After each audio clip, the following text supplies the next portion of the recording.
Pour moi, le vrai cinéma, c'est ça. Tu rentres dans le film, tu vis le film avec l'acteur. C'est pas une séance normale, c'est vraiment une séance indienne.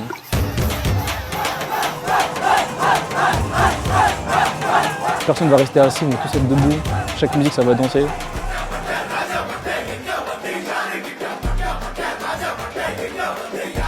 Et là, il y en a un, il enlève son fumigène. Dans la salle, il jette son fumigène. Le cinéma, il était rouge. Vijay, c'est mieux qu'Avengers. Vijay, c'est largement mieux qu'Avengers. Salut, je suis Thomas de Street Press et dans cette vidéo, je vais vous parler d'une communauté qu'on ne voit quasiment jamais dans les médias, les Tamouls. Le tamoul, c'est une langue et c'est un peuple originaire d'Inde et du Sri Lanka. Il y aurait environ 300 000 Tamouls en France, une grande partie vit ici, dans l'Hexagone, et une autre sur l'île de la Réunion. Et il y a une chose qui passionne les Tamouls et les Sud-Asiatiques en général, c'est le cinéma. Plusieurs fois par an, les jeunes de la diaspora de France et même d'autres pays d'Europe se retrouvent à Paris pour célébrer la sortie des films de leurs acteurs préférés. Et à chaque fois, ça donne des images de dingue et ça pète sur les réseaux. Un jour, je suis tombé sur ces vidéos et je me suis dit qu'il fallait absolument raconter la passion des Tamouls pour le cinéma, mais aussi l'histoire de leur immigration en France. Alors je suis allé au cinéma Megarama de Villeneuve-la-Garenne, dans le 92, pour la sortie du dernier film de Vijay, la superstar du cinéma tamoul. Et je crois que j'ai compris que ce ne serait pas une séance de ciné normale quand on m'a donné rendez-vous 5 heures avant le début du film. Là, il est 16h21, la séance elle est à 21h, mais il y aura une célébration à 17h. En gros, là, c'est la première journée. Il y aura toute une célébration, un fan show, et pour extérioriser notre émotion, t'as vu.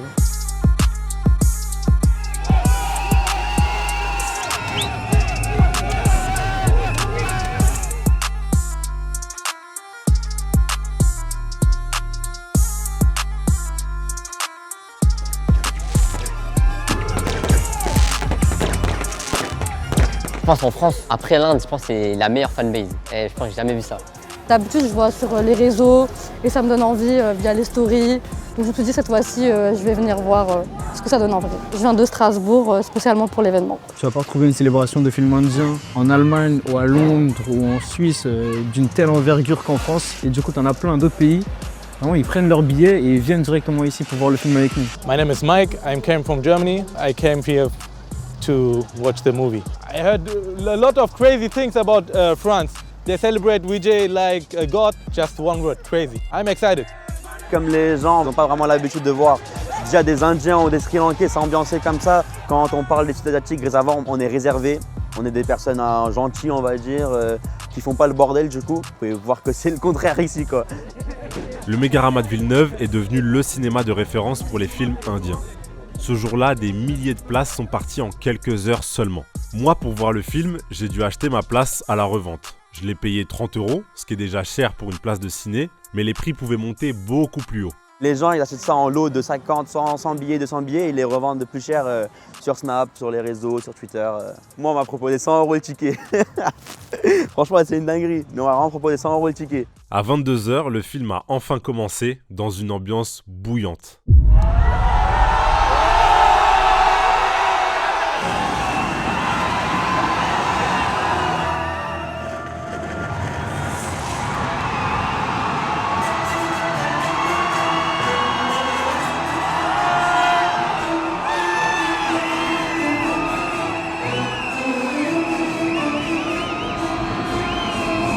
Alors comment ça se passe en film indien?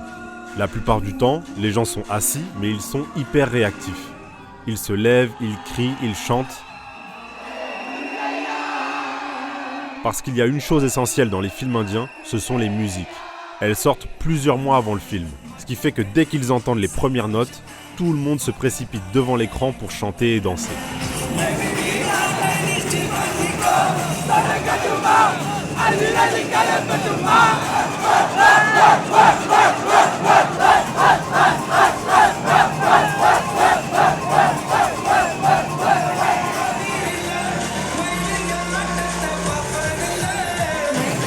Pour moi, le vrai cinéma, c'est ça. Tu rentres dans le film, tu vis le film avec l'acteur. Pas juste le regarder, après tu rentres chez toi. La plus grosse dinguerie, c'est les fumigènes. On est tous en train de s'ambiancer devant l'écran. T'as facile 200 personnes devant l'écran. Et là, il y en a un, il enlève son fumigène. Et dans la salle, il jette son fumigène. Le cinéma, il était rouge.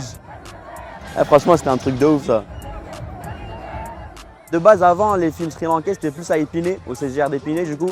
Mais là-bas, ils ont vraiment fait du sale. Du coup, depuis, eux, ils sont un peu moins dans les avant-premières. Mais Garama, il a repris le terrain et franchement, lui, il gère bien. Franchement, c'est pas mal. Et nous aussi, on s'est un petit peu calmé sur les célébrations. Ça veut dire qu'on ne veut pas dégrader le matériel. Avant, il n'y avait que des Sud-Asiatiques, des Sri Lankais. Maintenant, c'est un peu plus ouvert et il y a beaucoup plus de diversité maintenant dans les salles. J'ai rencontré Prasad en 2018 et je connaissais vraiment rien du tout à la culture indienne. Je savais, je pense même pas situer où l'Inde sur une carte. Et en fait, il m'a vraiment appris énormément et on a commencé à regarder les films ensemble. Et quand j'ai découvert la culture et la richesse de la culture et des films, en fait, j'en suis tombée amoureuse comme je suis tombée amoureuse de lui. Au point où du coup, j'ai essayé un petit peu de prendre des cours pour parler tamoul. Donc je sais lire et écrire, parler, c'est encore difficile, mais c'est surtout grâce à lui. Là, il faut que je vous en dise plus sur les Tamouls. Le tamoul, c'est une langue et un peuple du sud de l'Inde et du Sri Lanka, une île située juste en face. Il y a donc des Tamouls originaires d'Inde et des Tamouls originaires du Sri Lanka. Et les deux groupes n'ont pas la même histoire migratoire avec la France. Les Tamouls indiens viennent principalement de la région de Pondichéry. Cette ville, c'est un ancien comptoir français. C'était une colonie qui a appartenu à la France pendant 3 siècles, jusqu'en 1956. Au 19e siècle, après l'abolition de l'esclavage en France, des centaines de milliers de Tamouls indiens sont engagés en Guadeloupe, en Martinique et sur l'île de la Réunion pour travailler dans les plantations de canne à sucre. À la Réunion, on les appelle aussi les Malbars et ils forment aujourd'hui une des principales communautés de l'île. Pour les Tamouls sri-lankais, l'histoire est plus récente. Au Sri Lanka, historiquement, les Tamouls sont minoritaires et ils sont dominés par un autre peuple, les Singalais. Au Sri Lanka, offensive générale de l'armée contre les séparatistes tamouls, l'aviation... Pendant 26 ans, de 1983 à 2009, le pays vit une guerre civile. Elle oppose l'armée sri-lankaise au Tigre tamoul. C'est une organisation paramilitaire qui réclame l'indépendance pour les Tamouls. Le conflit est très violent. L'ONU parle de 80 000 à 100 000 morts et de centaines de milliers de déplacés. À partir des années 80, un grand nombre de Tamouls sri-lankais qui fuient les massacres et les persécutions arrivent en France et demandent l'asile. Ils s'installent principalement en région parisienne, notamment à La Chapelle à Paris. D'ailleurs, le quartier est surnommé Little Jaffna, en référence à la capitale des Tamouls au Sri Lanka. Et vous l'avez vu au début de cette vidéo, les Tamouls sont dingues de cinéma. Vous connaissez sûrement Bollywood, c'est la première industrie cinématographique en Inde. Mais en fait, elle ne concerne que les films en hindi, la première langue du pays, surtout parlée dans le nord. L'Inde, c'est comme un continent. Il y a plus d'1 milliard d'habitants, il y a 22 langues officielles et chacune ou presque a son cinéma. Pour les films tamouls, on parle de Kollywood. Et la star, c'est l'acteur Vijay. Le jour du reportage, c'était impossible de le manquer car il était partout. Sur les panneaux, sur les t-shirts, sur les drapeaux. Le roi de la France. C'est l'un des meilleurs acteurs indiens. He is a god of sets.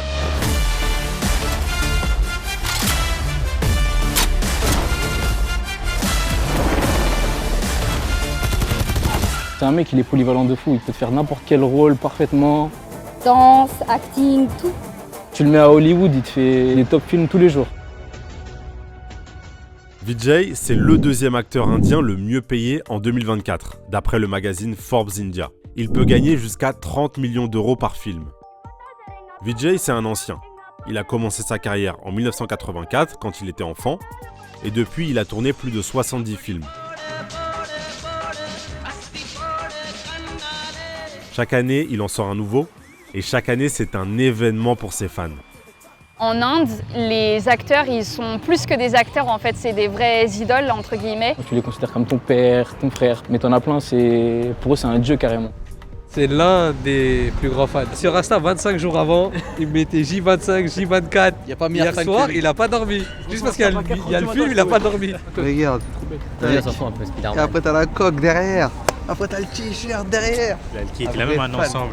Il a un ensemble VJ aussi. Il a un caleçon. Il a un VJ. maillot de bain, VJ. Il a une perruque, VJ aussi. C'est comme un grand frère en vrai. de vrai. Dans ma chambre, il y a des posters de partout. C'est mon acteur préféré depuis toute petite. Acteur d'enfance, on a grandi avec lui, tous ses films. On a dû au moins les revoir au minimum 2 fois, je pense, Oui. chaque film. C'est tout, on va dire. Franchement, il m'inspire sur plein de choses. Si demain j'apprends qu'il meurt, on pleure tous. Récemment, pour le dernier film à VJ, ils ont ouvert 8 salles. 8 salles pour un seul film. Il n'y a que chez nous, vous allez voir ça. Chez personne d'autre. Donc même Avengers, c'était pas autant, il n'y avait pas de salle autant ouverte. VJ, c'est mieux qu'Avengers. VJ, c'est largement mieux qu'Avengers.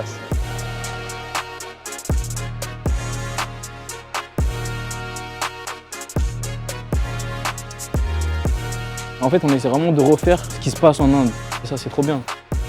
Faut le vivre. Pour moi, c'est un truc à faire au moins une fois dans sa vie, même si on n'est pas indien ou tamoul.